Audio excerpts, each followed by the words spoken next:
Bluff City Media presents The Anthony Sain Show with your host, Anthony Sain. Now, let's get to the show.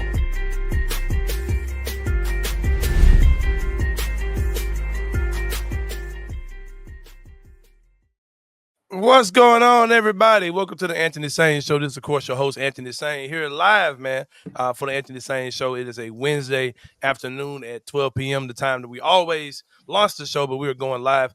Matter of fact, I don't think we're going to do any more shows that aren't live. For going forward, all of our shows should be live. We might go pre-recorded Friday. I don't know. But, of course, y'all know, starting not next Tuesday coming up, but the Tuesday after that, Tuesday, June the 2nd, we will be live Monday through Friday. I'm taking a week's vacation off next week, going out of town with family, with my lady. We're doing our thing. We will not be having the show next week, but we will be back Monday through Friday, June the 2nd at 2 p.m. Joining me today, of course, is my guy, man. Kenny Stubfield is in the building. Kenny, what's going on, my brother? My guy, what's up, man? Man, I'm good, man. I'm good. Glad to be here, bro. Shout out to King Meeks. Shout out to you, bro. King Meeks in the comments. Yeah. Show love and support, man. Always, appreciate you, always, man. always. Thank you, man. Man, I was doing a little counting, man, and I told you I didn't know that my 2-year anniversary was last week. And it's crazy just the irony of everything, right? Yeah, it's crazy. Found out on Wednesday that Wednesday was the 2-year anniversary when we did episode 0. That wasn't the day we were supposed to start, but we started early because John Moran just happened to pull out a gun in his driveway and decided to record it, right? So we had episode 0. We had to do an episode. I think we were supposed to start maybe the next week. Yeah. So we started early, episode 0, and I got that notification. And then the way that things played out, man, the very next day, I was turning in my badge for my full-time job. I didn't know that. I didn't know that it would be day-to-day, like the next day like that. So that chapter is closed, and I'm now doing the show full-time. It's amongst other entrepreneurial things that I have under my sleeve. And I just started realizing, man, that, like, you know, I can either keep living somebody else's dream or I can live mine. You know what I mean? So I'm here, man. I'm doing it afraid, but I'm doing it, bro. I'm doing it scared, but I'm doing it for sure. Listen, man, if we're not ever making decisions in life that don't freak us out a little bit, then what are we really doing here? Right? Like, man, for sure. You got to go for it, man. We just got to do it. So I'm proud of you, man. It's been a fun 2 years. It's been a fun 2 years, and I'm excited about the next 20. Like, we're gonna have a good time. Exactly. And we ain't strangers, man. We knew each other 10 years before this. You know what I mean? So we knew each other before all the media, before internet even existed, man. What are you talking about? We was out here trying to save souls of y'all children, man. We tried our best, kid. These YNs and went crazy. And it went crazy in Memphis, man. We tried our best, man. Hey, because now apparently Memphis is now the homicide capital of the world. Isn't that what I heard? That's what the FBI director said. We gonna fix that, man. I got another plan, Ken. I'm about to get back out there. You're gonna be partnering with me on some things I'm about to be doing out here in the city with the city's youth, man. I'm excited about those things. You'll hear more about that in coming shows. Like I said, Ken, here we are. And I also wanted to make the point that we almost made it to episode 200. I think we'll finish up at 195, if I'm not mistaken. No, 194. Yeah, we'll finish at 194, and then we'll be episodal. We won't be episodal anymore. We'll be a daily show. So the episode 190, 100, 190, whatever, won't be a thing. We'll be a daily show at that point. So it'll be the Monday, June 2nd edition of the show and all those type of things. Right. I'm extremely excited, man, about what's to come. Thank you guys for rocking with us for the last couple of years, man. So many people, they just rock with us, bro. I see people out. I tell you, man, the most touching one, period, was when we had our watch party, right? Yeah. I got off Jason and John's show, shot down to the FedEx Forum to pick up some merchandise. A lot of y'all didn't see because I decided to keep most of it. To be real with but we got some free merchandise to pass out for the watch party. And the receptionist at the front desk heard my voice, and she said, "When I heard your voice, it made me recognize your face. I watch your show twice a week. I hear you every week on Jason and John. I love what you do." She was like, "I hear you talk about your daughter that went to Japan as an exchange student, and I'm pushing my grandson to do the same thing." And you just never know how. Sometimes you feel like we're just talking to a laptop or we're talking to a camera. Yeah. And you're talking to a wall, and you don't really think that people actually are on the other side of this that watch you and rock with you. And it seems like the more and more I go out, I see more and more people who recognize me. Sain Asylum, and it's just all the time, bro. And I just I'm just happy for it, man. I'm excited for what is next. But Kenny, we got a nice show today. A lot of things to talk about. I'll give you guys a quick rundown of what you will see on the show today. We're going to, of course, talk about the NBA Conference Championship games that are going on. Minnesota Timberwolves lost game one on the road against Oklahoma City Thunder. We'll talk about that. Also, of course, we're going to talk about the Knicks and Pacers who play tonight. Cannot wait. We'll talk about the NBA Rookie of the Year, all-rookie teams came out. We'll talk about that. Giannis Antetonkounmpo has some decisions to make, Kenny Stubfield. We'll talk about that. He already made one decision, and we'll talk about how that could impact the Memphis Grizzlies, but not in a way you may be thinking about.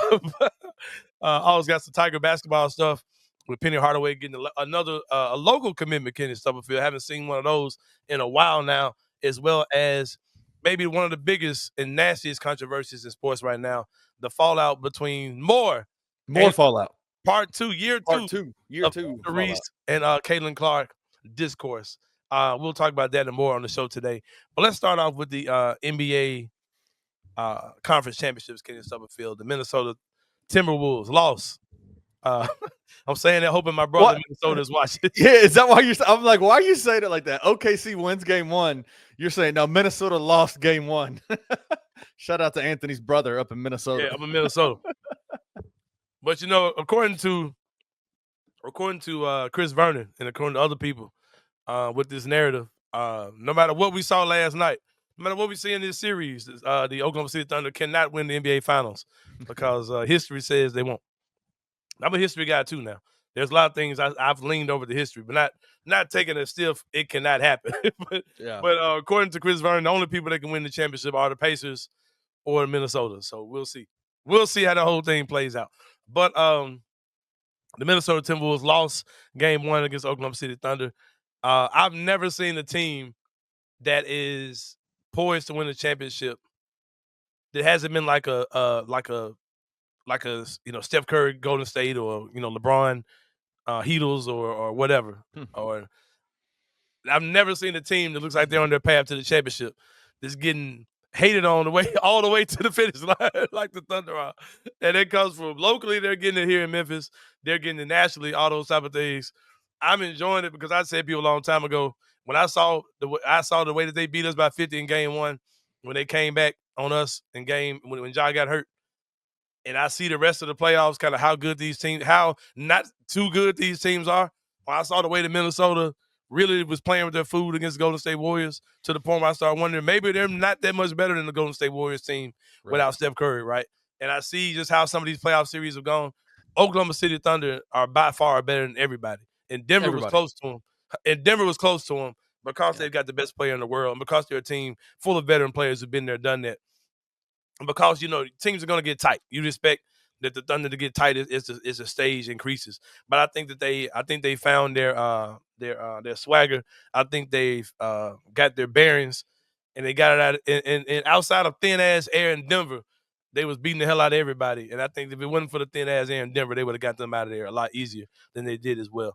But do you think that game seven for OKC and Denver would have been different if everybody had been healthy? Yeah, no, they would have lost. You think they still would have lost? But Oklahoma City is good, and they. Oh no, I know. Wrong. I don't want people to think I'm making a heel turn. I hate everything about them dudes, but on the court, the way they play, the way they're coached, the makeup of their roster, man, I am a fan. Like for real, like that team is really freaking good, man. And I'm gonna tell you what troubles me though, man. I was watching, on YouTube. LeBron owns basketball YouTube now. So every commercial that comes on is not undefeated. What's it called? Unfiltered, whatever it is, whatever LeBron's show is, whatever. The barbershop thing. The barbershop show? Yeah, whatever. I don't. It's migrated into something else now, but it's one of the LeBron properties, and it's either the WNBA talking about the what was the summer league, the league they had, not summer league. Unrivaled. Either talking about Unrivaled, or it's LeBron talking about the mid-range game with Steve Nash. It's one of those two clips that's in my algorithm all the time, right? So LeBron's talking about how the mid-range game is probably more important now than it was back in the day. And he said the reason why is because you got teams who focus on getting to the goal and teams who focus on shooting threes. So the defenses have kind of devised ways to minimize both, like to kind of nullify got teams who want to get to the basket and teams who want to get, take a lot of threes, right? So if you got guys that can knock down mid-range shots, right, that's a big asset, right? So, and I agreed. I enjoyed the conversation. LeBron was like, it's not that the mid-range shot is gone. It's just that there are only certain players in the game that are even kind of allowed to take that shot. He said, but your star players take that shot. The Lugas of the world, myself, SGA, your star players are, your Jaylen Brunsons, all these guys, that is their bread and butter. They're getting to that shot. And it's almost a even more necessary shot with the way the teams play defense now. That shot is there now. You know what I mean? So I was enjoying what LeBron was saying. And I said all that just to say that I'm really disgusted the way that Anthony Edwards plays right now, bro. Like, like why did Minnesota's one of the worst? It's like they're not a good 3-point shooting team at all. And they're shooting the hell out of threes. And like they want to say they broke the record last night for the most attempts or misses or something like that. I'm like, bro, y'all have even more than Boston? Yeah, I think they did. I think they missed like 51 threes or something like that last night. Like it was It was some article I read. So I'm like, bro, like there's no way. I just got a couple takes I'm gonna get off about this particular series, and I'm gonna leave it alone.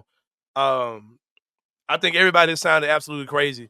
15 of 51, Anthony. Yeah, yeah. And I want to say that 5 of those makes were Julius Randle going 5 or 6. Everybody else was like 20%.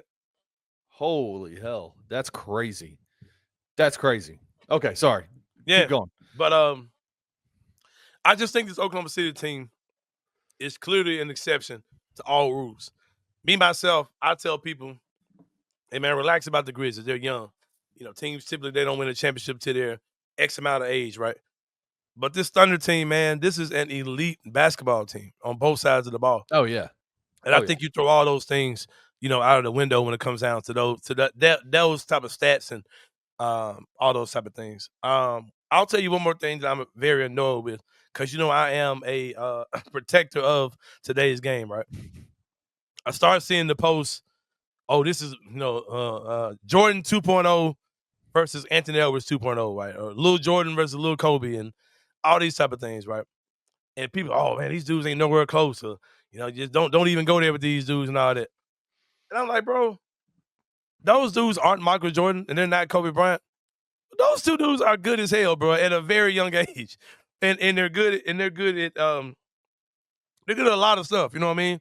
And it's like, and I watched Jordan in his prime. I watched Jordan as a little kid. I watched Kobe in his prime. I watched LeBron in his prime. There weren't many other dudes like them playing against them back then, right? You know what I mean? Because if you identify that Anthony Edwards is your Michael Jordan, one of your faces of the league, and Shai is your Kobe, right? There wasn't a Donovan Mitchell around. There wasn't a Giannis. There wasn't a whoever else, a Donovan Mitchell. There wasn't a John Morant. There wasn't a Jaylen Brunson. There wasn't a Hallebert. There wasn't Nikola Jokic. Like, what are we? It's like these dudes, the era they're in now, there are a lot of hooping ass dudes in the league right now. Yeah. And I say this all the time, bro. Like people who just super stand Michael Jordan, like nobody's ever gonna be as good as Jordan, and these dudes will get killed by Jordan. Bro, you take Jordan and drop him in this league. He might be the best, but he is not going to be killing these dudes, like making them look like they trash. I'm not even sure he's going to be the best, bro, because this is something that people, when it comes down to stuff like Michael Jordan, refuse to accept or refuse to just acknowledge. When Michael Jordan was playing basketball, he was a phenomenal player, one of the greatest players I've ever seen do anything.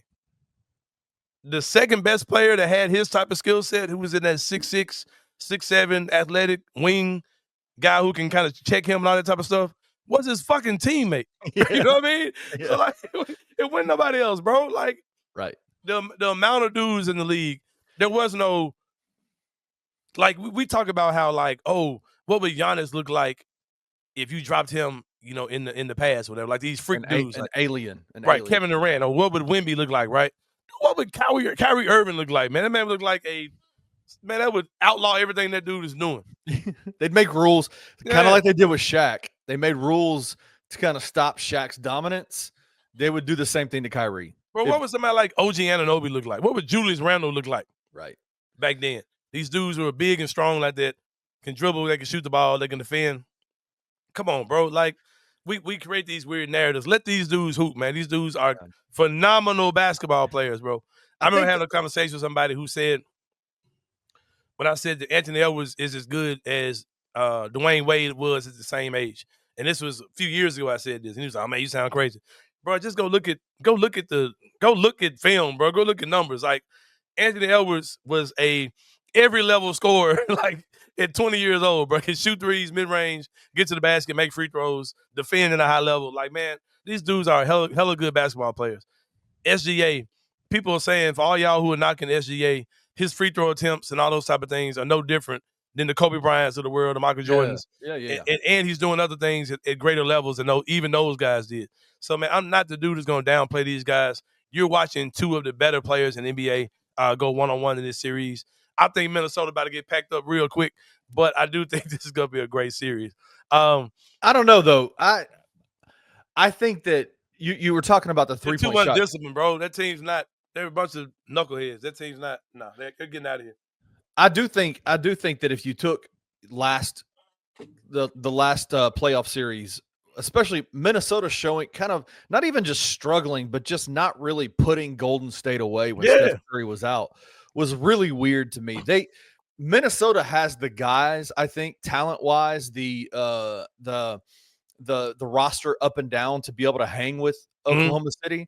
But there's a level of discipline that comes with that team that I just don't necessarily see. And that's what OKC does that I think is so unique, is that they have such a talented roster all the way up and down, but they are so disciplined in every way. You talked about, like, it's absurd that Minnesota shot 51 three-pointers and only made 15 in that game, right? Like, clearly that wasn't working for them. But I think there's a reason for it, man. There's the reason why, I think, is because OKC defensively is one of the most disciplined teams I've ever seen. Yeah. And they will not allow you to do things that you want to do. Anthony Edwards was talking about not being able to get the ball to the basket, not being able to take the ball into the lane. That he needs to be that other guys need to make shots. The lane will be more wide open for him. I think they could come out and shoot 75% three-pointers next game, and Oklahoma City is still going to do what they do. They're going to pack the paint, and they're not going to allow Minnesota to physically dominate them in the paint. They're going to let them shoot three-pointer after three-pointer after three-pointer after three-pointer, knowing that, they might make a few, but they're probably going to miss a lot more than they make. They're just so disciplined, man. Oklahoma City, I think that's one of the things that is so interesting about this team, is that you think about the talent level. Most of the time with young teams, you go, man, the talent level is off the charts, but they're disciplined, their playoff scars, the discipline to play the game, to do what they're supposed to do, that comes with time. This team is already there. And that's what's scary about Oklahoma City, is they are disciplined in what they do, and they're still young and super talented. It's crazy. Yeah, for sure. And as far as the Eastern Conference finals go, those start today. All I'll say is this: Jaylen Brunson, Tyrese Hallebert, y'all both owe me some money, because I believe I put the battery in y'all clowns back at my now infamous Ja Morant Media Day clip, when I told y'all they've been saying these other dudes better than you, man. They've been saying they better than you. Hallebert been killing. I still think that and I'm sorry, Brunson been killing. The point guard for the Knicks been killing, but I still think Tyrese Hallebert is extremely overrated. Is he a big shot maker? Those type of things, sure.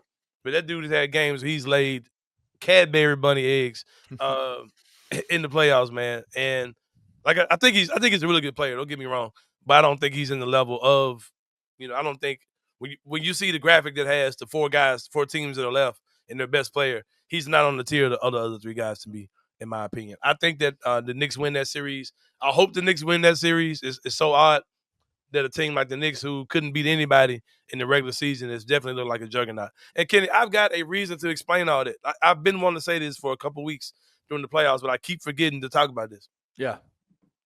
When everybody in the league is doing this thing where they're saving minutes, right? Where they're like, we're saving our guys to stop them from getting injuries in the regular season and hopefully be ready for the playoffs, right? Right. This Knicks team plays playoff minutes all year long. So they're ready for this. Like they're busted. Their bodies are already beat up and callous and all those type of things. A team like Boston, who's been beating teams by 20 and 30 points, when it comes down to the playoffs and they've actually got to play 30-something, 40 minutes, Right. they're not ready for that. Like, they're literally not ready for that. And we saw that when games got tough, just like Denver, a team that is not a deep team who has to play a lot of minutes during the season, they were able to do the same type of thing, right? They were able to challenge this Oklahoma City team who's been busting everybody's ass on limited minutes. And then when it came down to the real deal, Oklahoma City has had to adjust on the fly. But I think they've done a good job of doing it. Well, Kenny, like I said, I do hope that the Knicks put the Pacers out. That Pacers team is good, though, bro. Like, let me say that I do think that team is a very good team. A lot of people downplay them, like myself. Who do you have winning? Who do you have winning that series? Oh, the Knicks. It's gonna be the blue and orange finals. Mm. It's crazy how the Knicks have had a classic jersey that always looks good. They don't have to get into a lot of the cities. And when they try the city stuff, it looks goofy. When they stick to their classic stuff, it looks good. How their orange and blue looks so much better than the Thunder orange and blue, man. I think it's the logo for the Thunder is just so ass. I don't know.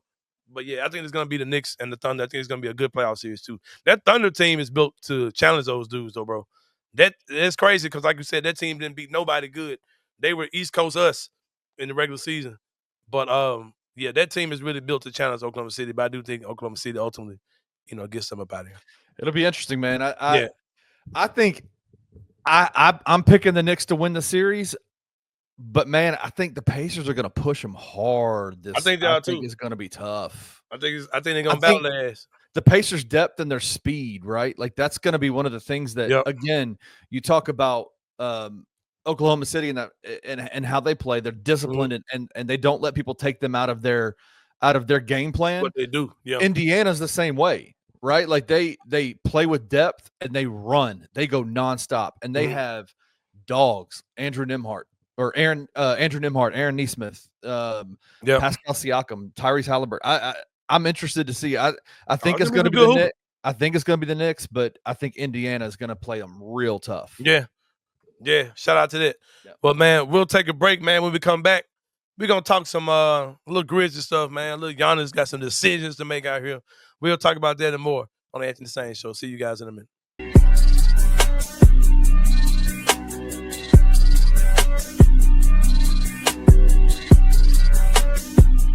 But it's pretty obvious that the Boston Celtics are going to be pivoting and changing some of their personnel. Jaylen Brown is a guy that has been kind of polarizing, right? He's got a Finals MVP, an NBA championship.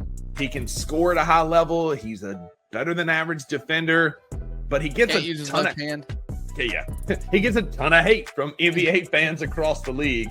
Is Jaylen Brown somebody that you would like to see in a Memphis Grizzlies jersey? Yeah, that's a stupid question, Rusty. Of course. I mean, Jaylen Brown is great. Like, he is. And he's probably – the Boston Celtics do him no favors because there's no reason why he should even be polarizing. But for the first 4 years of his career, like, he was constantly in trade talks. Like, constantly. And it made no sense why. But now they're kind of up against it. He's obviously a name that is going to be talked about. I would love to have him as a Grizzly, but ultimately, I don't think there's any way Boston trades Jaylen Brown. Tune in to the $2 Sports Show with Rusty Witten and Drew Gann every Tuesday and Thursday live at 12 p.m. on the Bluff City Media YouTube channel.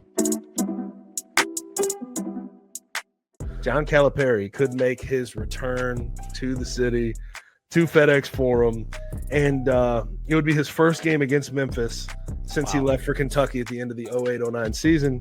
And I know there's some people that still have their hard feelings for Cal. They got to get over that. I've heard that less and less, though, over the years. I think people are just sort of letting that go. Is that they're steamed towards the idea that some former Memphis players that played under Cal could be honored, whether before the game, after the game, at halftime. I would love to see like a roundtable discussion with them. That would be phenomenal.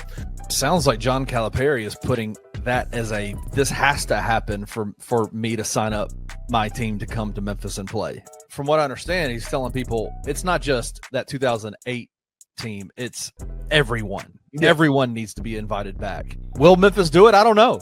I would suspect that they will effort it. I think that they will try.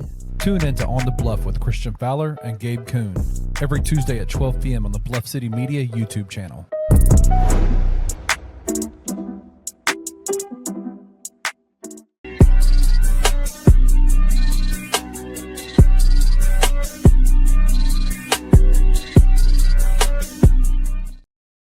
All right, y'all. Welcome back to the Anthony Sain Show. Real quick, man. My guy Edward the Fourth was saying that I was talking about Mind of the Game, which is the show that LeBron James is taking over the YouTube algorithms with. Right, It's a good show.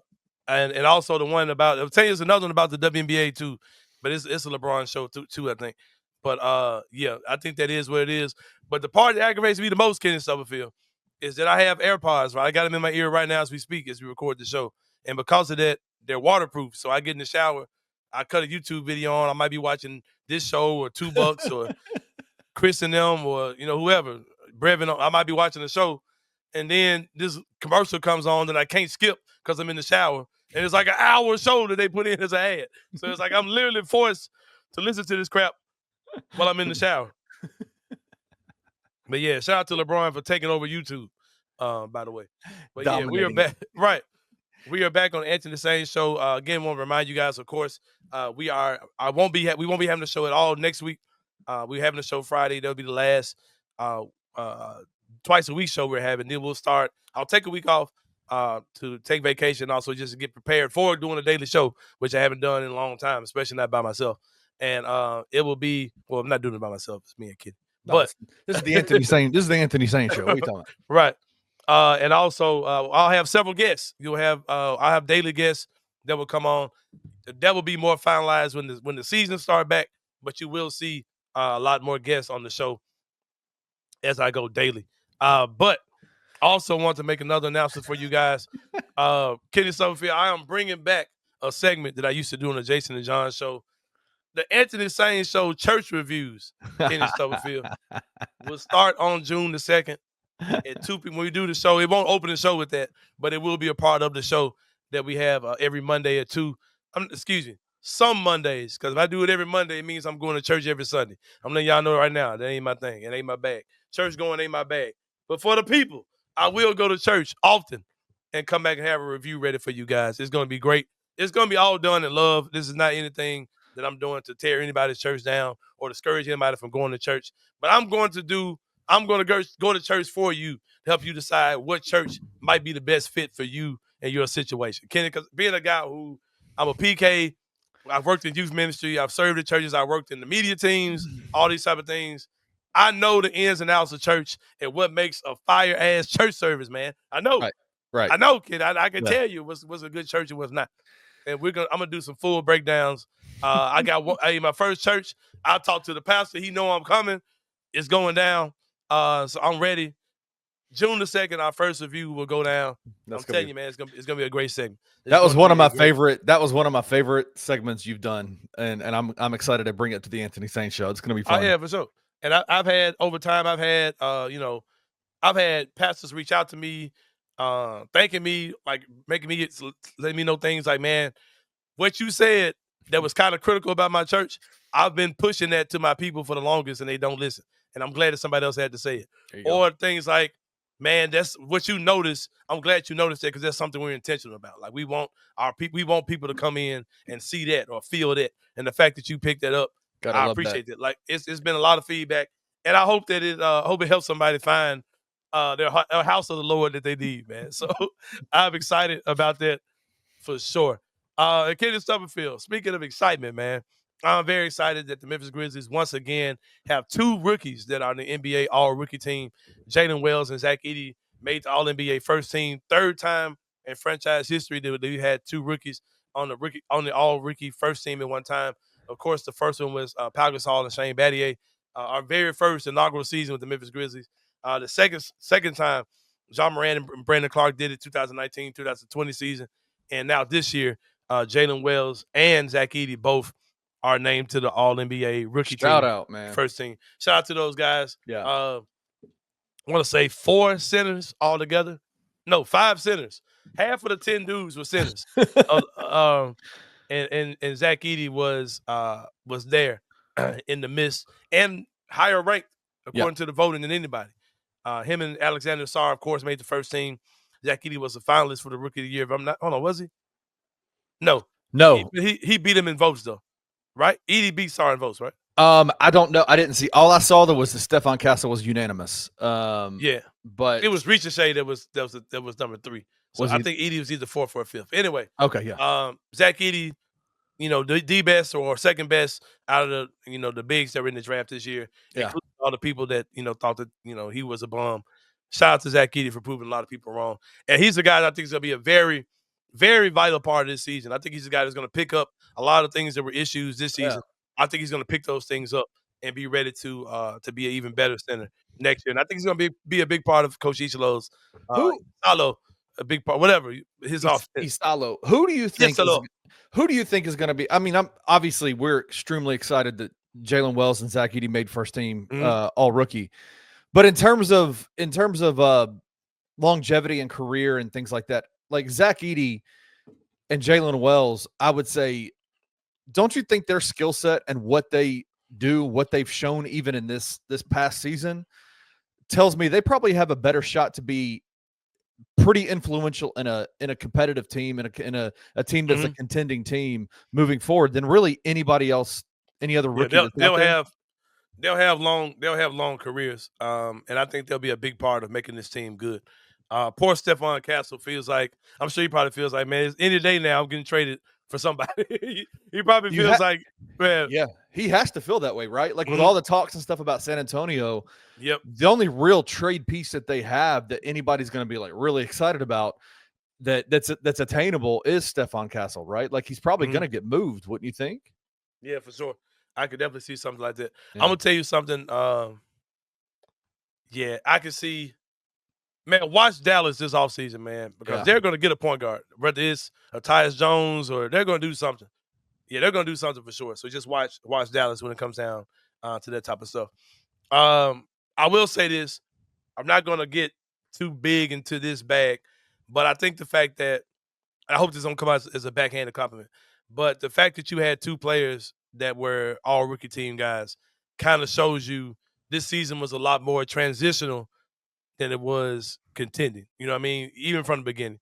Because I painted many scenarios where I was like, okay, if Zach Edey's your starting center, as long as your other four guys are vets or they're good, and if you take him along the fast track, I can see where this team could compete at a high level in the playoffs, right? Even with the rookie center.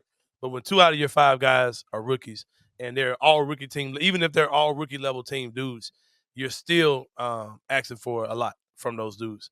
So it kind of that alone kind of shows you, because in the other 2 times it happened, you're talking about the first year inaugural season in Memphis when we were bad in 1920, which is Ja's rookie year, the beginning of the whole Taylor Jenkins and Zach Kleiman era.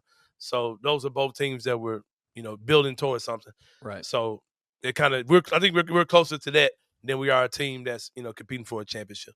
But the jump though. The jump though. Oh, the jump is happening. Those guys aren't going to look like rookies anymore next year. Like the jump is happening. Like I've heard a lot of people like, and not saying that you're doing this, but I've heard a lot of people give backhanded compliments about Jaylen Wells and Zach Edey making the rookie team and how that's a negative towards the Grizzlies. And I'm like, it's a plus. Like how is hitting again in the draft with guys that are going to be cornerstone pieces of your franchise when your core guys aren't even in their prime age right now? Right.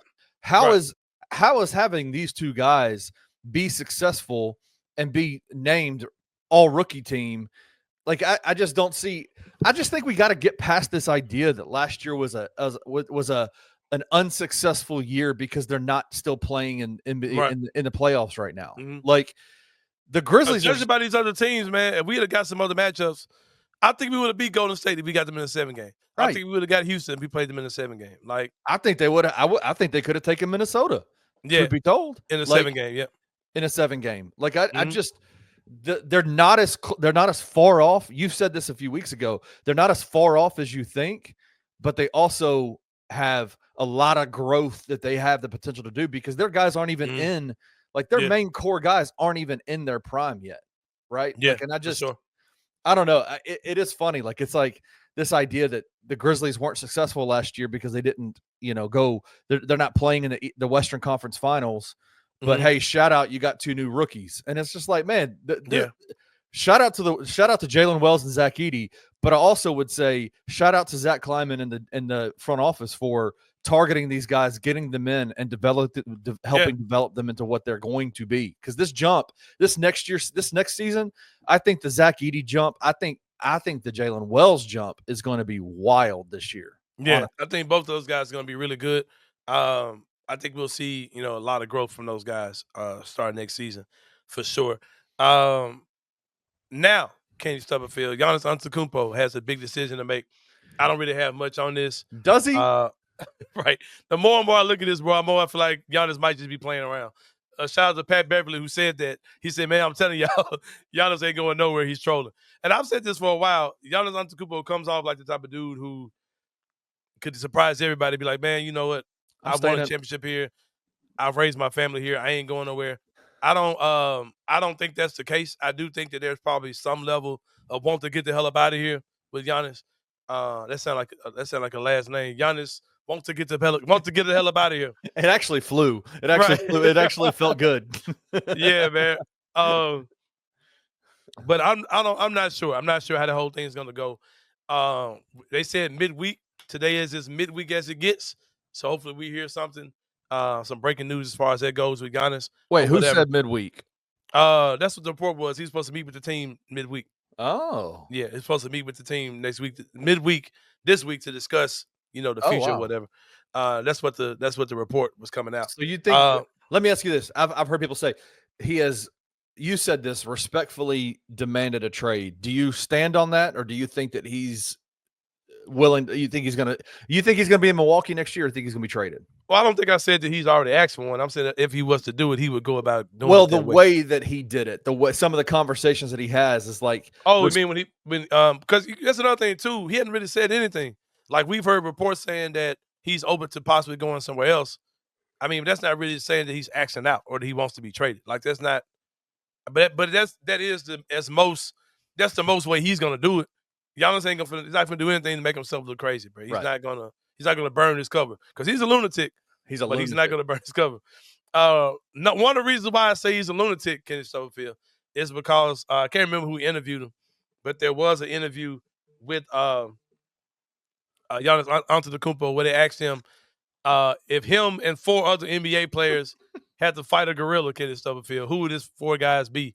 And this is what I meant when I said something. He had to make a decision that possibly involves the Memphis Grizzlies.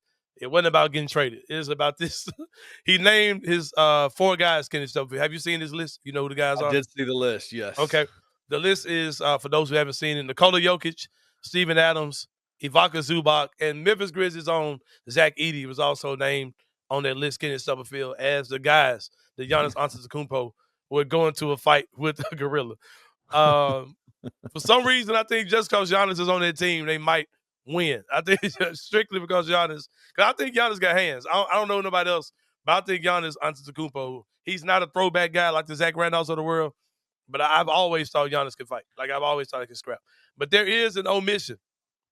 There's no way in the hell James Johnson would not be on my team if I'm picking dudes to go fight a gorilla. James Johnson, for sure, will be on my team.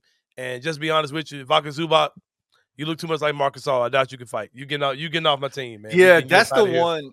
Yeah, we getting you out of here, man. Out of those 4 that he mentioned, the Ivica Zubac, I doubt he can fight.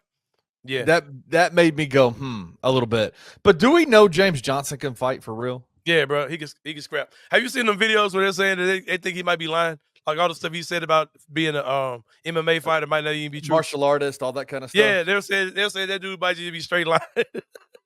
Like, for some reason, NBA media, NBA, the even the announcers, there becomes this like folklore aura around certain guys. Like the one that James Johnson, every time he's on TV, every time his team plays, and they even mention him, they talk about the fact that he's an MMA artist, that he's the guy that you wouldn't want to fight. He's got hands, this kind of stuff, which is such a wild thing to say, like, constantly about somebody.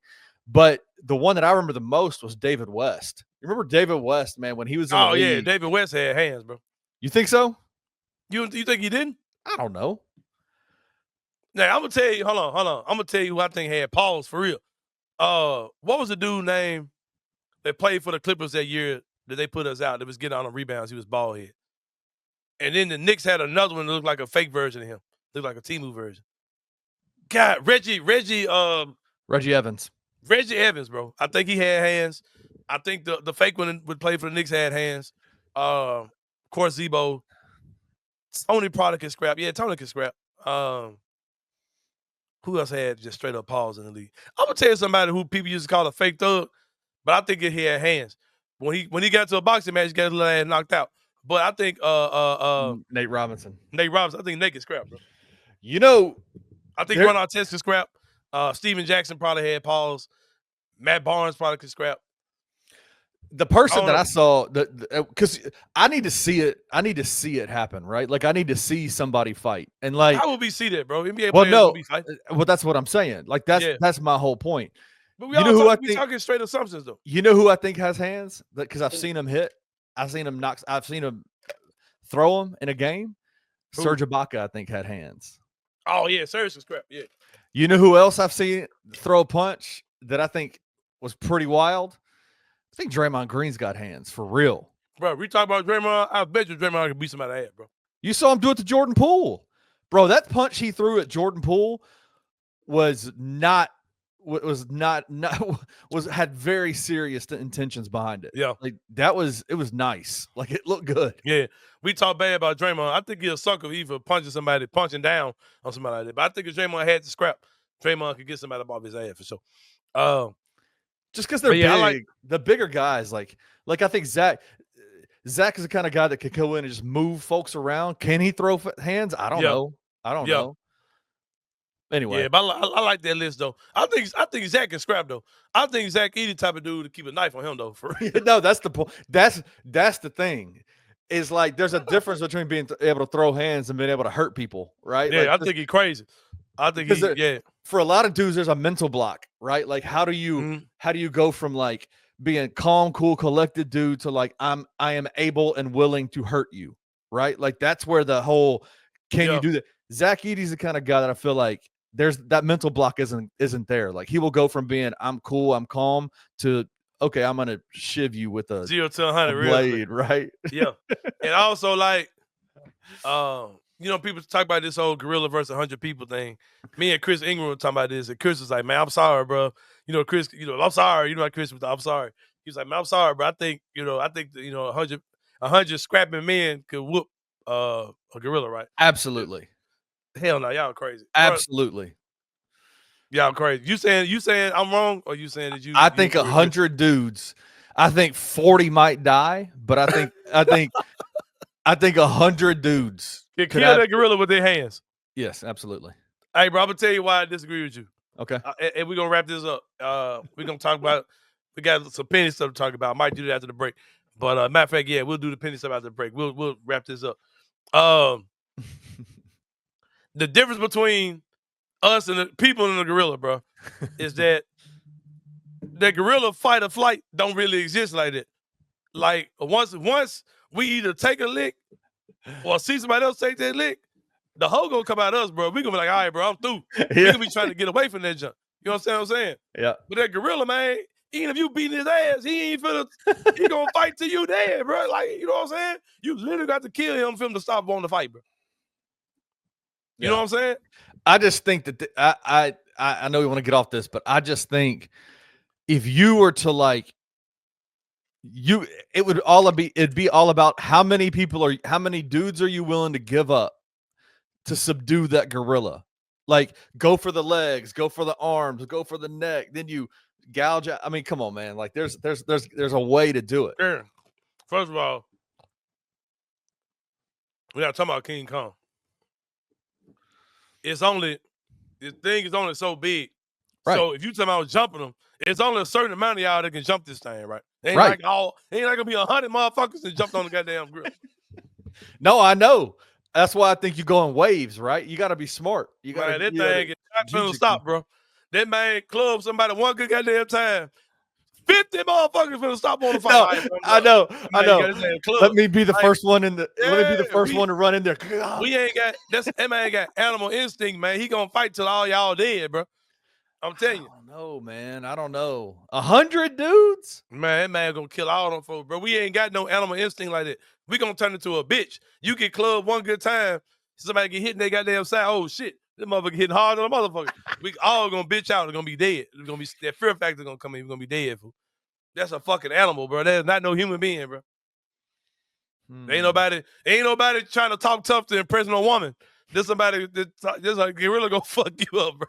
Because it's either your life or his, or you gonna die, bro. For real. See, the animal kingdom is not as different as you think. We be trying to be tough to impress girls and all that type of shit. You don't think they do the same thing? Man. You don't think animals do the same thing? But their instinct is to go kill. I'm gonna kill your ass and peel you like a fucking banana. Goddamn it. Take you by your and just pull. Man, I said I wasn't gonna have this conversation about this goddamn gorilla, but we're hearing that. Shout out to Giannis was saying he'd put Zach Edey on this shit. I would too, goddamn. We talking about dudes in the NBA today. That's part of my guy, except for Zubac. I get his Marcus All little brother looking ass about it here. And I James Johnson. Yeah. Because you gotta have somebody that can come in. You gotta be fast. Put the surgical hands on his ass. You know what I'm saying? Yeah. But yeah, man. But we about to take a break. When we come back, we're gonna talk some Penny Hardaway. We're gonna talk some Caitlin Clark and my girl Angel Reese, and we'll wrap this thing up. We'll see y'all in a minute.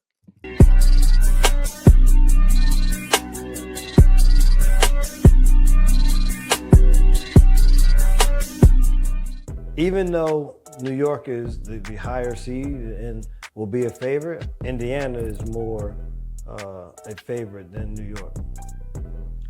Wow.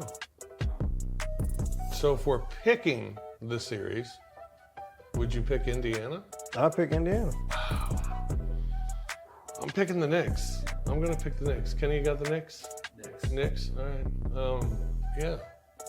I like it. I like your pick though. It's bold. I know what to expect from Indiana on a regular basis, what they're going to do. Now, will they be able to, the moment will be there? Hey, listen, this is back to back for them being in this position. I really hope the Knicks win, because if they don't, on this show, I don't know why you don't listen to the basketball guy.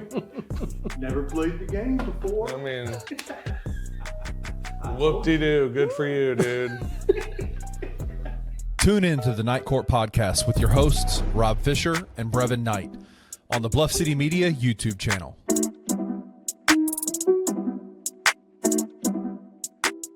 But it's pretty obvious that the Boston Celtics are going to be pivoting and changing some of their personnel. Jaylen Brown is a guy that has been kind of polarizing, right? He's got a Finals MVP, an NBA championship. He can score at a high level. He's a better than average defender, but he gets a ton of hand. He gets a ton of hate from NBA fans across the league. Is Jaylen Brown somebody that you would like to see in a Memphis Grizzlies jersey? Yeah, that's a stupid question, Rusty. Of course. I mean, Jaylen Brown is great. Like, he is. And he's probably – the Boston Celtics do him no favors because there's no reason why he should even be polarizing. But for the first 4 years of his career, like, he was constantly in trade talks. Like, constantly. And it made no sense why. But now they're kind of up against it. He's obviously a name that is going to be talked about. I would love to have him as a Grizzly, but ultimately, I don't think there's any way Boston trades Jaylen Brown. Tune in to the 2 Buck Sports Show with Rusty Witten and Drew Gann every Tuesday and Thursday live at 12 p.m. on the Bluff City Media YouTube channel.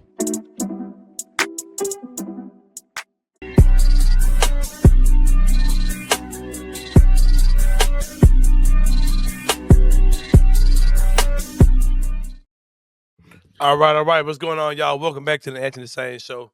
All right, to wrap this gorilla versus 100. What about 100 Steven Adams? 100 Steven Adams. They get their ass toe up too. Bad knee ass Steven Adams get his ass toe up. Hey, how I put a picture up from my computer, man? I'm gonna show y'all. How this whole thing for the wrap up real quick. Here, hit the present button down at the bottom. Hit present. All right. Did I just share your screen? Slide image file? Yeah. Yep. Okay. Hold on. Hold on, bro. I'm gonna show you how this shit finna go down. All right, so now I click it right. I click it, hit that say. This right here. His eyes gonna go down. Now, if it was hold on. That gorilla Just go pull the first motherfucker to the side and say, bro, take your ass home and be a family man, bro. It ain't worth it, bro. Like, take your weak ass home, man. We finna mess y'all up real bad, bro. I'm finna mess you up real bad. That's him to the first dude. Hey, come here, big fella. Come here right here. Come here right quick. Hey, man, you know what's about to happen, right? Tell them bitch ass dudes to take their ass home. All y'all got some hole in y'all, bro. I'm not gonna stop, bro. Like if y'all get to whooping me, you better kill me because I'm not gonna stop. My animal instinct gonna kick in, and I'm gonna eat one of you motherfuckers for real. I'm gonna kill all y'all, and I'm gonna eat y'all, bro. Like Mike Tyson. All right, here's what I would do. I would take a rope, and I would take the rope, and I would grab a leg. Nothing, man. And I would grab a leg. I would grab a leg. It gotta be straight hands. You can't use no weapon, bro. You can't use no weapon. Oh, well, then never mind. I thought you could use a rope. Tie the legs no. up. Get the legs tied up. All right, never mind. I take it all back. Come man, as soon as somebody see somebody die or take a real lick, man, from like, oh hell no, we all finna die. That gorilla I got my 401ks to think about. Man, what? I got my man. Them things don't. I'm gonna tell you, bro. If anybody wants to try it, what's the name crazy ass would try this shit. Mr. Beast would arrange this shit to happen. He probably working on this shit now. He probably recruiting. Oh, 1,000. There's 100 motherfuckers right now. No, but that would mean he had to kill a gorilla. No, he couldn't do it. He literally couldn't do that. He couldn't do it. Or a dude would die. Man, why am I on this, bro? I said I wouldn't even talk about this boy, bro. But like I said, it's a fun conversation. I like this right here is what happened, bro. That gorilla gonna say, man, take your ass home. And take your ass home, boy, for real. That's right. All right, y'all. Shout out to Coach Penny Hardaway. Real quick, we'll touch on this. Penny Hardaway got a commitment from former local star Curtis Givens III. Spent a year at LSU, son of Curtis Givens, the owner of I know Curtis from, throwing little whoop parties when I was a kid. Right. And when he was a kid too, we're about the same age. And I remember that. Club Premier Level 2, love, all that. Curtis Givens III. Will be joining the Memphis Tigers. You might know more than me. I don't think he's going to have a major role with this team. I hear people talking about, Penny got another guard, or he's got too many guards. I think Curtis is more of a long game. Just having a guy he feels like he can kind of keep around for a couple of years. I would be surprised if he didn't have a role this year, honestly. Okay. I think that he you got to remember, dude, this kid came in and played 20 minutes a game in the toughest basketball conference, probably not only the toughest basketball conference there is, probably the toughest year of that basketball conference. The SEC was a juggernaut last year. Like everybody, I think they had like 14 teams in the NCAA tournament. I'm talking like they had, the top 10 was 7 of them were SEC teams. We're talking teams that were just historically great. And as a freshman, you're going to struggle kind of coming in and adapting your game to such a high level. But now he's coming into his second year, and I think he provides a depth and a basketball IQ plus size, right? Like that's one of the things about this team that I think has been people have been kind of concerned about is the lack of size in the front in the backcourt, and he's 6'4", 6'5", big guard, a guy who likes to facilitate, and a guy who likes to play defense. And so could I see him come back and have a role? It could be what you're saying. It could be a situation where they bring him back and say, hey, long-term, long game here with him because he'll have 2 more years of eligibility after this year. But I could also see him come in and have a role pretty quickly. I think he's going to be talented. I think he played for Montverde Academy, man. Like the kid can play ball. Like it's not like he's a fantastic ball player. I'm interested to see what it looks like. But yeah, Penny is Penny. It is interesting how that kind of that full circle, because the decision came down between LSU and Memphis last year or 2 years ago in his recruitment. And so now went to LSU for a year and now he's back in Memphis. So yeah, shout out to Penny. Shout out to Curtis Givens. And I will say this, Kenny. I remember my parents, my mom would always put stuff in the layaway. I don't even know if layaway even exists anymore. My mom would always put stuff in the layaway.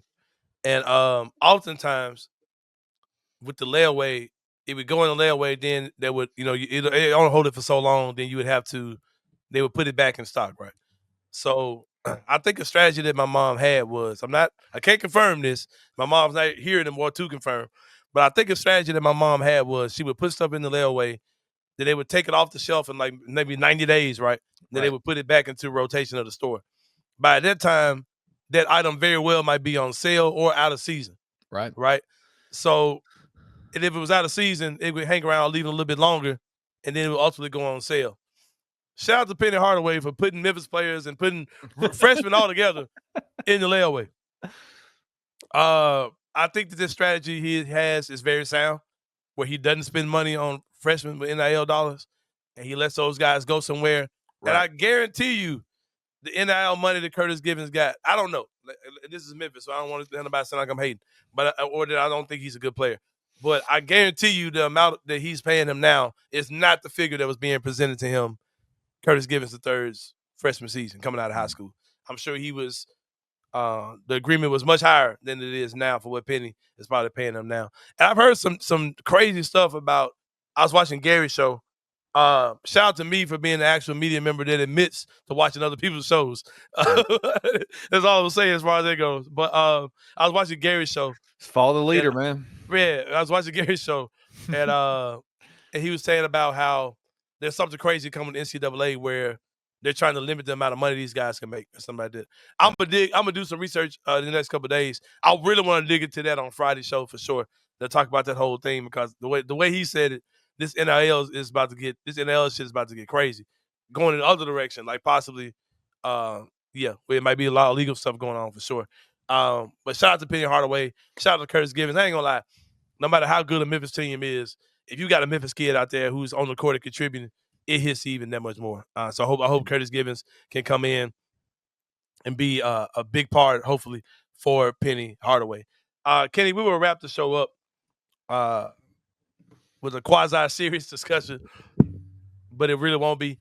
A lot of talk is about the two of the biggest names in the WNBA, and that is Angel Reese and Caitlin Clark, and the discourse that comes with those two players, right?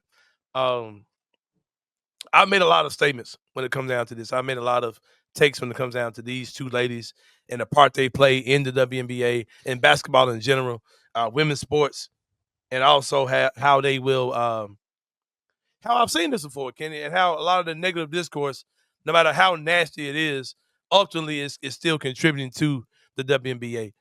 The NBA as we know it, Kenny Stubfield, with the media deals, the shoe deals for players, the amount of money these guys are making, the accessibility of the league, name recognition of stars, all these type of things. The WNBA has not always been like this. The NBA at one time was a struggling league that was struggling to stay open. Teams were trading away their top players for nothing, which is why the Boston Celtics were really good for a long time. They had like liquid asset money that they could actually pay players, and some teams did not have money to make payroll, so they would trade their players to teams like Boston because they could not make payroll. This is what the NBA was in the late 70s, early 80s. There were teams like this, right, who just couldn't afford to do what they did, and the NBA was a totally different league than what it is now. Those things changed when two players came into the league. Now, the NBA had stars well before these two guys. But, you had the Julius Ervings, you had the Oscar Robinsons, you had the Kareem Abdul-Jabbars, you had the Wilt Chamberlains, the Bill Russell, Jerry West, Bill Russell, all these stars, right? All these great players. But two players came into the league and they changed everything.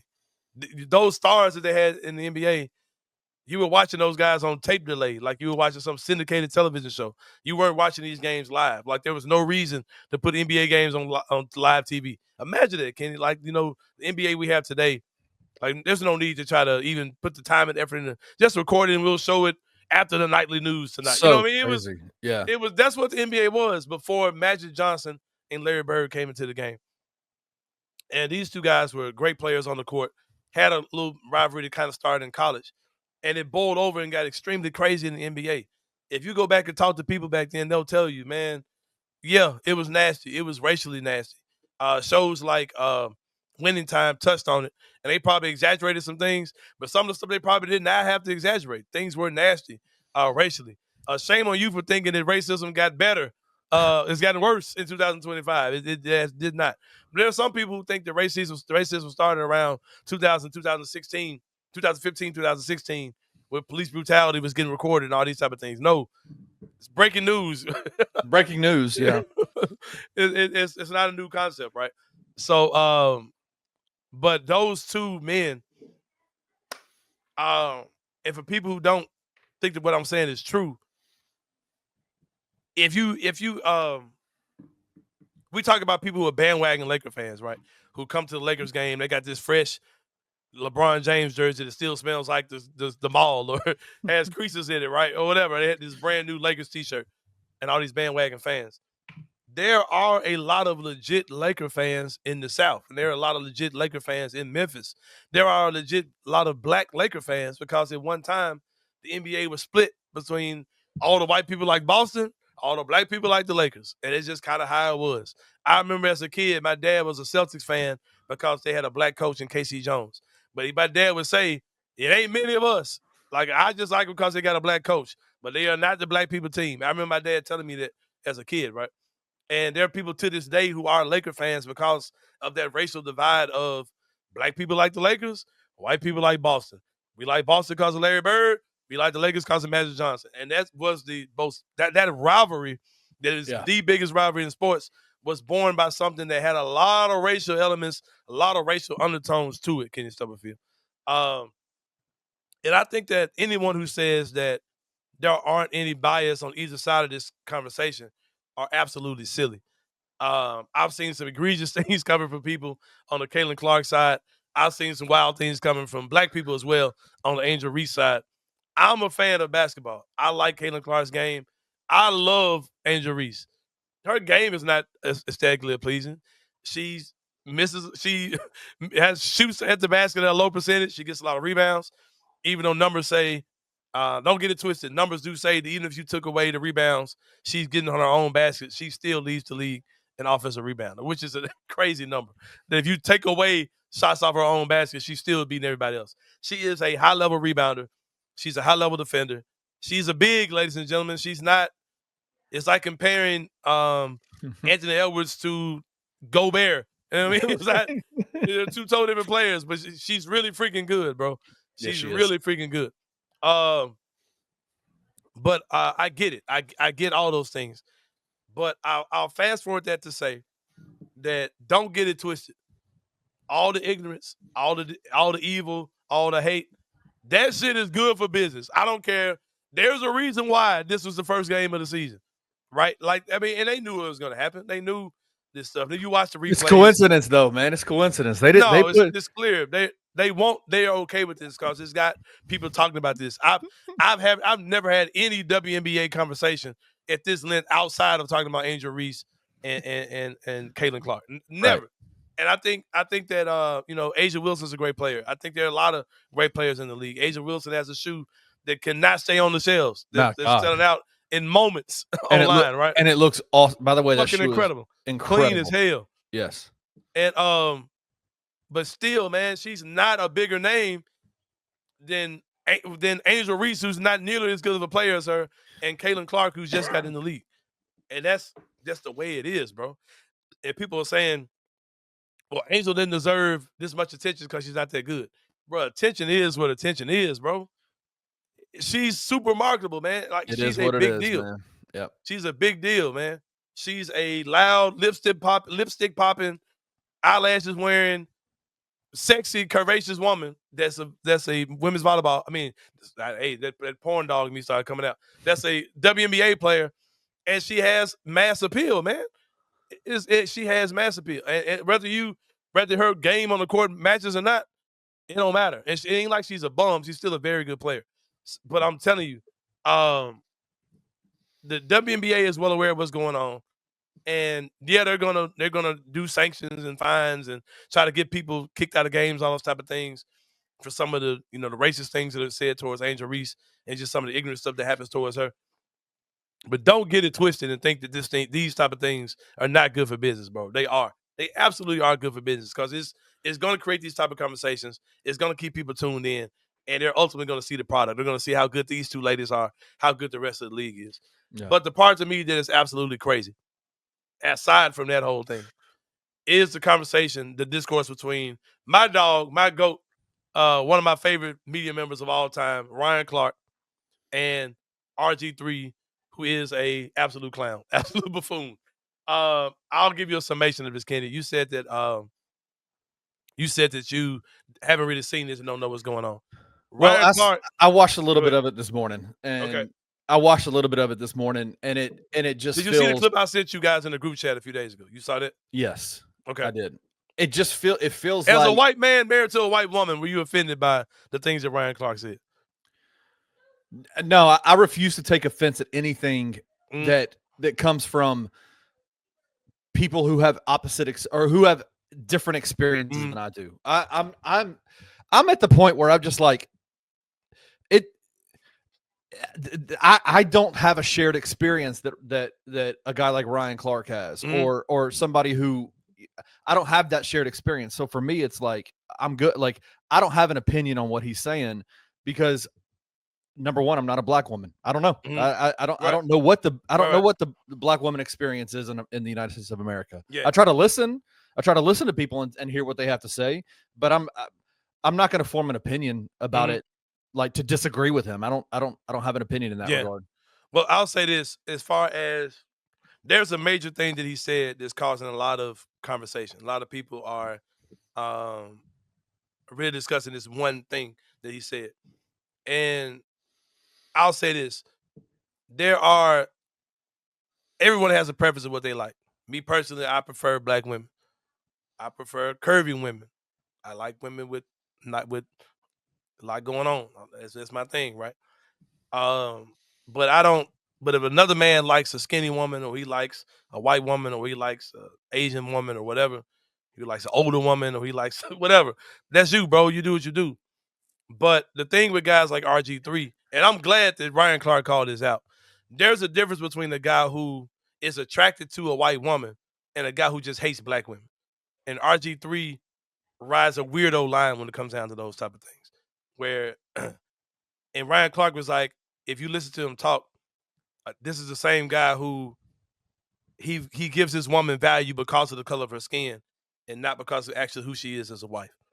And if you're in that type of situation, that's not a pure love type situation. That's not really a preference. That's really you're elevating something else to make something else look worse. It's not that you actually think that this is just so awesome. And I've encountered a lot of guys over time that they prefer to date white women, or they like white women, or they like everything. They're equally attracted to white as black, or whatever they're doing. Right? I encounter these type of guys, and I also encounter some guys who their preference is based off of a traumatic experience, whether they were rejected by a lot of black women, or they, just weren't accepted into those type of circles, or don't have a success rate with black women. Not saying you have to, but there's a difference, man. There's a difference between guys who, you know what, man, I can get any woman, but I just prefer a white woman. That's what I like. You know what I mean? Whatever. And there are guys who are just weirdos about it, like what RG3 is doing. And what Ryan Clark said to me made a lot of sense, because he's like, bro, you can't. And then the crazy thing that RG3 says, he says, well, all I was talking about was sports. No, man, you said that she personally doesn't like her. You said that it's not about sports. Like, and what are you basing it off? Like, what are you talking about, bro? And we saw the play. The play was really simple. What happened? It was a nothing. Angel Reese pushes one player. Caitlin Clark comes in, and she did push her. If you look at it from another angle, she slapped down, but she also pushed her with the left hand and pushed her down. But it's basketball, bro. It happens. It happens all the time. And for RG3 to come out like, oh, she hates her, man. Like, she really hates her. Man, shut your ass up, bro. Like, it's like the discourse is going to be there. The negativity, the racism. Shout out to Shamaria making a good point. How she understands it's almost a necessary evil. But every time they play, it's coming. That's true. That is true. And like I said, people like RG3 add to it in an idiotic type of way, because he's speaking from he's trying to pander to a white audience, and not just a white audience. He's trying to pander to the ignorant. He's not just pandering to your basic everyday white people. He's trying to pander to people who have an anti-black agenda by speaking these type of things. And he said that Ryan Clark, and this is how you know RG3 is a clown. Bro, if I felt like you disrespected my wife, I'm not going on a video and saying these things about you and saying, man, I just hope you get the help you need. Brother, you're the one to me who comes off you need some help. First of all, RG3. And number two, we ain't talking about nothing on video. I'm either picking them up my phone or we're gonna have to sit down and have a conversation face to face. I'm not doing this for no YouTube clicks. I mean no Twitter clicks or whatever. We're gonna have to talk. We're gonna have to talk it out for real. If I really feel like you disrespected my wife. I'm not having this conversation with you and millions of people on Twitter. We're gonna have this conversation one-on-one if I feel like you disrespected my wife. So yeah, where you at with this though, bro? Well, and I think that's the part of it like that drives me crazy about this. And this is why I appreciate what Shamari is saying. Mm-hmm. The rhetoric, the problem is where the rhetoric is coming from. It's coming from people that have a platform that speak, that when they speak, they know what the result gonna be. They know what the nonsense coming. They know what the nonsense is. And I guess like part of it for me is like, listen, there might be truth to what everybody is saying. There might be truth to what all the conversations are. I refuse to try to say this is what I know RG3 is thinking when he's saying it. This is what I know Ryan Clark is thinking when he says it, because I don't know them at all. I don't know anything about their stories. I don't know anything about RG3 and any kind of trauma that he's experienced. The problem that I have is that like it feels like, and this might be super. He comes off like a dude who hates being black, bro. Like it's just being real. As a dude, as a black man, I got a little bit more leg on this. You know what I mean? Like I ain't him, I ain't them. But I've encountered these type of dudes who, either black women trauma or just black race trauma, like not being accepted by your race, has caused you to have hatred towards your race and take a shot at everything that's black. We call it the Uncle Ruckus effect. Is what we call it. Yeah, but go ahead, bro. Do you think that this is kind of a sign that sports media, fans of sports, all that are still trying to figure out how to talk about the WNBA as it's kind of growing in popularity? Right. That's another thing too. So few of these people are actually talking about the actual sport itself. It's conversations like we're having now about these type of things. And I'll be honest with you, man. Like when it comes down to free time and just watching games, I'm not able to watch a lot of basketball, period. Like there's a lot of stuff that I miss. Right. I watch what I can. I watch what but these guys are just running their mouth, man. Like they're not even talking about the sport. And I feel bad because I'm like, man, this really looks engaging. Like I really want to get more into this, but it's so much more stuff about this type of stuff than anything. But like I said, don't get it twisted because this stuff sells and it pushes a product. It's got people tuned into this. There's a reason why this was the biggest game of the season. And Angel Reese is a draw, but I'm sorry. Caitlin Clark is a huge draw. She's a monster, massive draw. I guarantee you the top games that she has, I guarantee you when she plays Angel, people are watching for sure. It's just wild to me how the rhetoric that's coming out is not coming from Angel and Caitlin. It's coming from people. It's coming from outside them. Yeah. Right. Like, and I guess that's where my hope is that as the WNBA continues to expand and grow in popularity and reach, that the conversations become less about things that the conjecture around what's being revealed inside someone's heart, like by Angel hates Caitlin because of this reason. It's so stupid to say. Like, why do you say, like, you don't know anything? Talking like act like he personally hates her. Like you don't know her. This ain't sports hate. Like, man, shut your ass up. Man. But even in that sense, then coming back around and saying like Ryan Clark, I understand what he's saying, like what he's talking about, but at the same time, I'm like, man, you speaking on RG3 and his heart. Like, you don't really know him like that. But maybe I think it's because he does know him, though, bro. I think it's because he does know him. Maybe. And like, maybe. we had this kind of conversation. Keep it private, then. Keep that shit private. If you know him, keep it private, bro. Because it's something. It's conversations we had, like, oh, that dude's a clown, and Oh, 1,000%. But does it come here on the show? Like, do we have the conversation on the show where it's like, yo, we got some real serious problems with people. I'm not gonna sit here and be like I think this person's a clown. Me and you are going to have a whole damn segment about it, right? Like, we're not going to have a whole segment about this person being a clown. Yeah, I will say that Ryan Clark he did open it up for it to get nasty. It's nasty now. Like it's pretty bad for sure. For sure. But anyway, Kenny, man, we're about to slide about this joint, man. It's been a good one. We got one more of these on Friday, and then starting Monday. I mean, not next Monday coming up, but the Monday after that, June the 2nd. We are not doing shows at all. I was so ready to go out of town. I spoke like it was this week. It's next week. I know. I honestly thought we were gonna be. I thought you were out of town this week. That's why. Because I was like, wait a second, he's here. No. But no. So starting Monday, June 2nd, it'll be at 2 p.m. Not 12. 2 p.m. live, man. 2 p.m. live 2 every single day. Monday, Tuesday, Wednesday, Thursday, and Friday. Yeah. I'm moving to 2, man. I'm trying to spare you dudes out here, man. I ain't gonna talk that much shit. I ain't gonna talk that much shit on these folks. I'm gonna get out the way of y'all dudes real quick, man. But no, man, it'll be fun, man. We're gonna have a good time. I'm excited about going live, bro. I'm excited. I am excited. Every day, Monday through Friday, 2 p.m. Got some exciting guys guys and girls who have committed to rock with me on a daily type vibe. You know what I'm talking about? Type shit. So we're gonna be doing that, man. It's gonna be going down. Anthony Sain show. It's gonna be most of a sports show. We're gonna be all over the place, man. It's me. I can't help it. You know we're gonna be all over the place with this joint.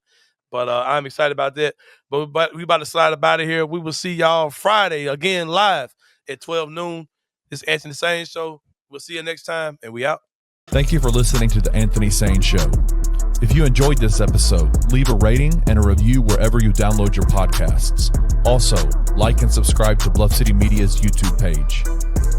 For comprehensive coverage of Memphis sports, head over to www.bluffcitymedia.co and find out how you can become an insider. We will see you back here next week.